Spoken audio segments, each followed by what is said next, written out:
अस्सलामुअलैकुम वरहमतुल्लाहि वबरकातुहू। इस लेसन में हम देखेंगे कि स्पेसिफिक वर्ड्स क्या होते हैं और स्पेसिफिक वर्ड्स यूज करने से सेंटेंसेस पर क्या असर पड़ता है। ऑफ कोर्स जब हम स्पेसिफिक वर्ड्स पर बात कर रहे होंगे तो हमें यह भी पता चलेगा कि जनरल वर्ड्स क्या होते हैं।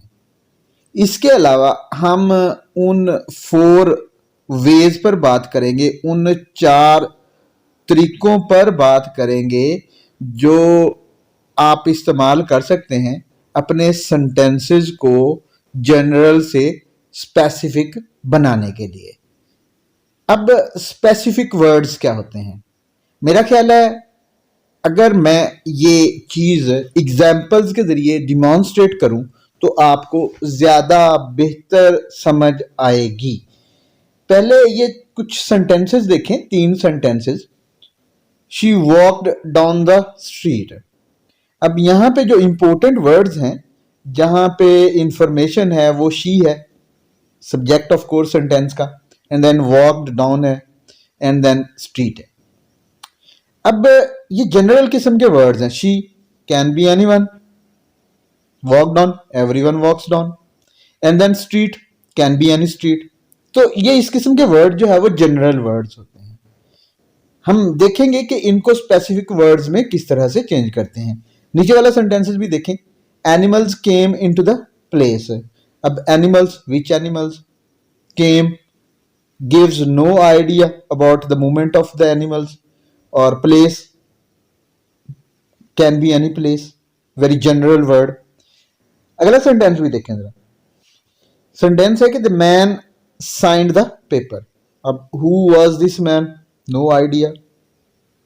How his writing looked? No idea. And what paper he signed? No idea. तो यहाँ पे इंफॉर्मेशन इन वर्ड्स के जरिए जो रीडर तक पहुंचती है वो बहुत ज्यादा जनरल है।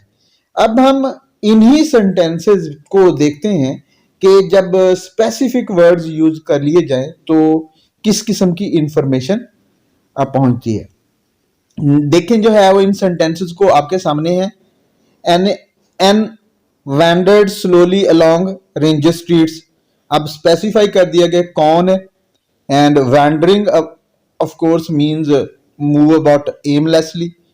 And then Rogers Street. Sorry, it was Rogers Street word जो है, Rogers Lane. अब इससे भी जो है वो प्लेस का आइडिया हो जाता है। नेक्स्ट सेंटेंस को अगर आप देखते हैं, hungry Lions padded silently into the sawdust covered arena। अब यहां पे भी आपको बड़ा क्लियर हो जाएगा कि क्या word. Hungry Lions, animal specify कर दिए गए हैं। How they were moving about, ये भी जो है वो स्पेसिफाई कर दिया गया है। और into the sawdust covered arena, place का भी बड़ा क्लियर जो है वो आइडिया आ गया। नेक्स्ट सेंटेंस देखें जरा। The biology teacher hastily scribbled his name on the course withdrawal slip. अब यहां पे भी जो है वो स्पेसिफिक वर्ड्स यूज हुए हैं।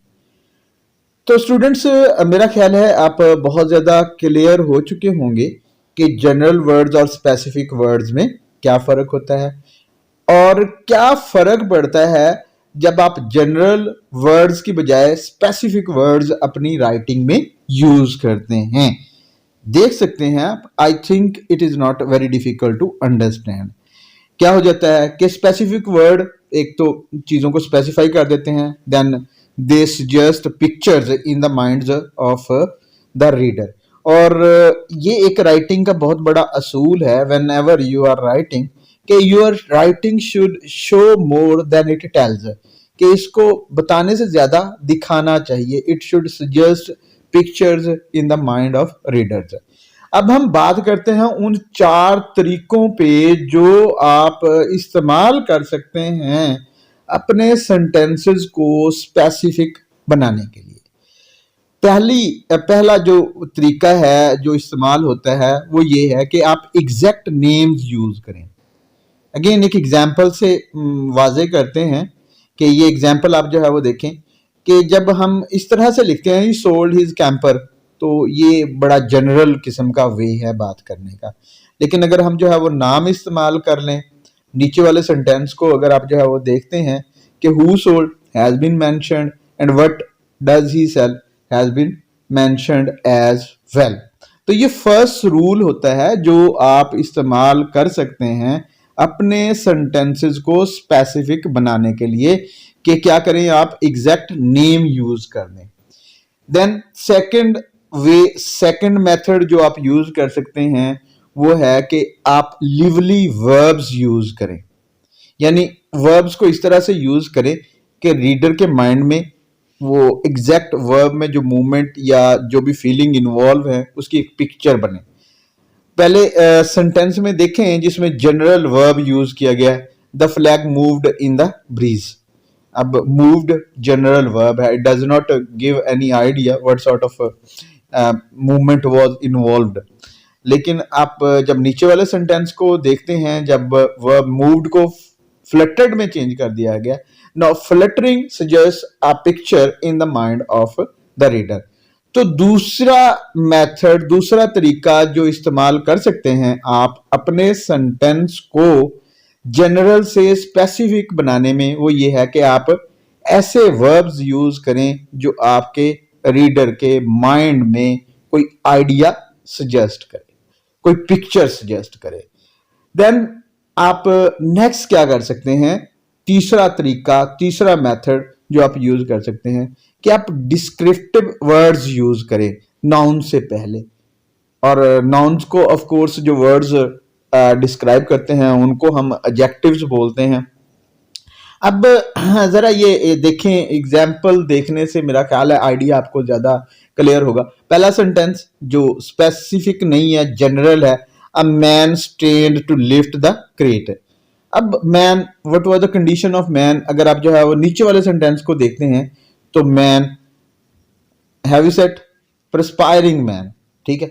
अब मैन को जो है वो डिस्क्राइब किया, strained to lift the heavy wooden crate. अब जो है वो यहाँ पे भी आप के जहन में पिक्चर्स जाती हैं जब आप इस किस्म के सेंटेंसेस को पढ़ते हैं, या जब आप नाउन्स को इस तरह से मॉडिफायर्स के जरिए डिस्क्राइब किया हुआ पढ़ते हैं। तो ये तीसरा तरीका होता है कि आप अपने सेंटेंसेस को जनरल से स्पेसिफिक किस तरह से बनाते हैं। अब लास्ट मेथड, फोर्थ वन, वो ये है कि आप ऐसे वर्ड्स यूज करें जिनका ताल्लुक सेंसेस के साथ हो। अब सेंसेस का आपको आइडिया है, सेंस का ताल्लुक साइट के साथ होता है, यानी जो आप देखते हैं, जो आप सुनते हैं, जो आप चखते हैं, या जो आप सूंघते हैं, आप छूते हैं, ठीक है। तो इससे आपके सेंटेंसेस काफी हद तक स्पेसिफिक हो जाते हैं। अब देखें, पहला सेंटेंस जो है वो that woman jogs 5 miles a day, very general, who is that woman और how does she look। अब लेकिन अगर जो है इसको डिस्क्राइब कर लिया जाए, जैसे that fragile looking grey heard woman jogs 5 miles a day। अब जब आप इस किस्म के वर्ड्स, इस किस्म के डिस्क्रिप्टिव वर्ड्स यूज करेंगे तो ये आपकी सेंस ऑफ साइट को अपील करेगा। नेक्स्ट सेंटेंस अगर फिर देखते हैं तो ये जनरल सेंटेंस है एक, a noise told the crowd that there were 2 minutes left to play, ठीक है। अब आप इसको जो है वो क्या करें, आप नॉइज को डिस्क्राइब करें कि what was that noise actually, a piercing whistle told the cheering crowd। Crowd को भी जो है वो डिस्क्राइब किया that there were 2 minutes left to play. तो इससे जो है वो क्या है, विसल वगैरह के वर्ड या चीयरिंग वगैरह के वर्ड यूज करने से आपकी सेंस ऑफ हियरिंग को अपील जाती है, यानी आपको यू फील या your reader feel that he और she is listening to something. Then again एक और सेंटेंस जो है वो देखें, when he returned all he found in the refrigerator was bread and milk. अब ऑफ कोर्स यहाँ पे ये ब्रेड एंड मिल्क को अगर आप जो है वो डिस्क्राइब कर देंगे, मॉडिफायर्स यूज कर लेंगे, कोई प्रॉपर एडजेक्टिव्स यूज कर लेंगे, they will just a picture to your reader, और देन उस वर्ड के साथ आप उनकी किसी ना किसी सेंस को अपील कर सकते हैं। जैसे देखें, when he return all he found in the refrigerator was stale bread and sour milk. और of course ये stale and sour सेंस की जो आपकी सेंस ऑफ टेस्ट है उसको अपील करते हैं. एक और एग्जांपल देखें ताकि आप ज्यादा क्लियर हों और आप अच्छी इंग्लिश लिख सकें. ये जनरल सेंटेंस देखें जरा पहले कि Neil stroked the kitten's fur until he felt its tiny claws on his hand. And then ये जनरल सी इंफॉर्मेशन है. अब इसको स्पेसिफिक आप किस तरह से कर सकते हैं. Nell stroked the kitten's velvety fur until he felt its tiny needle sharp claws on his hand. और अब जब आप इस किस्म के नीडल शार्प एंड वेलवेटी इस किस्म के वर्ड्स मॉडिफायर्स यूज कर रहे हैं तो आप अपने रीडर की टच की सेंस को अपील कर रहे हैं. एंड देन एक और सेंटेंस जो है वो देख लें ताकि ये आइडिया आपके लिए बहुत ज़्यादा क्लियर हो जाए. Fran placed a sachet in her bureau drawer. Fran placed a lilac scented sachet in her bureau drawer. अब यहाँ पे जो है वो क्या अगेन आपकी स्मेल की सेंस को अपील होती है. तो स्टूडेंट्स ये बहुत ज़्यादा इम्पोर्टेंट है, बहुत ज़्यादा ज़रूरी है कि आपके सेंटेंसेस में जो वर्ड यूज होते हैं वो स्पेसिफिक होने चाहिए, जनरल नहीं होने चाहिए. अब स्पेसिफिक वर्ड्स यूज करेंगे तो फायदा क्या होगा कि वो पिक्चर्स सजेस्ट करेंगे टू योर रीडर्स और आपके रीडर को चीजों को समझना जो है वो ज्यादा आसान हो जाएगा. ही और she will feel more interested and attracted to your writing. अब स्पेसिफिक सेंटेंसेस कैसे बना सकते हैं, जनरल सेंटेंसेस को स्पेसिफिक सेंटेंसेस में किस तरह से कन्वर्ट कर सकते हैं. तो उनके 4 मेथड जो आप यूज कर सकते हैं, बहुत ज्यादा यूज होते हैं, राइटर्स यूज करते हैं. वो हैं कि आप एग्जैक्ट नेम्स यूज करें, लिवली वर्ब्स यूज करें, नाउन्स को डिस्क्राइब करें और ऐसे वर्ड्स यूज करें जो सेंसेस से रिलेटेड हैं, डिफरेंट सेंसेस को अपील करते हैं. I think and I believe that everything is clear, but if you feel that there are things which are not clear, you can mention your concern in the comments so that we can take care of your concerns in our future lessons. Allah Hafiz.